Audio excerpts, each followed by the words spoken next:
Going forward, the focus, at least in the short term, is going to be on two things. It's going to be on deeper dives with the group coaching and also having students present on a topic of their choice. Because I firmly believe that you learn by teaching, and you can only really prove to yourself that you understand something thoroughly if you have the ability to explain it to somebody else. I've certainly personally learned a lot through my own teaching.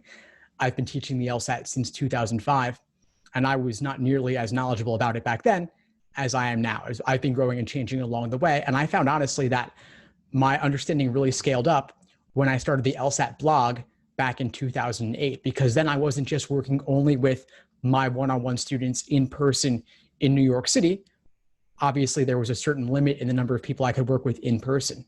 But when I started working with folks across the country, across the continent, across the world, through video calls, back then it was more Skype than Zoom, I found that my volume with which I was meeting people ramped up significantly.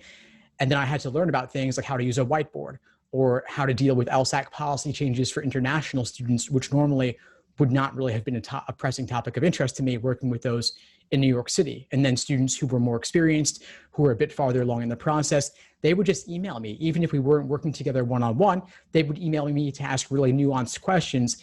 And that's actually where my sufficient assumption formulas came from. We did a class on those a couple of weeks back. So I did a deep dive where I analyzed every exam from 19 through 58, which was the most recent at the time. And I started categorizing them all based on their formulas. But that was a topic I would have only gone that deep on because of a student question.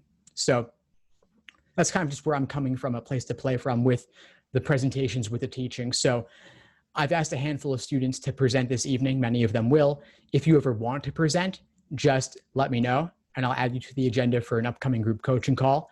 As well, if you want to do a deeper dive with the group coaching here tonight and be in the hot seat, receive some coaching from me, as well as guidance from others, just let me know. I'm happy to add it to the agenda. So for tonight, we'll have a mix. We'll have some coaching. We'll have some presentations as a form of coaching where I will give feedback on the presentations and I'll ask all of you to give feedback as well, just to help folks clarify their understanding. And I've purposely asked students to choose to present on a topic that they're not totally comfortable with in order to push themselves to play at their edge and learn a little bit more in the process. Thanks for tuning into the show. Please subscribe if you haven't done so already to be notified of new episodes as I release them. And feel free to reach out if you need anything at all as you move forward with your prep. I'm happy to help however I can. In the meantime, I'll wish you all the best and take care.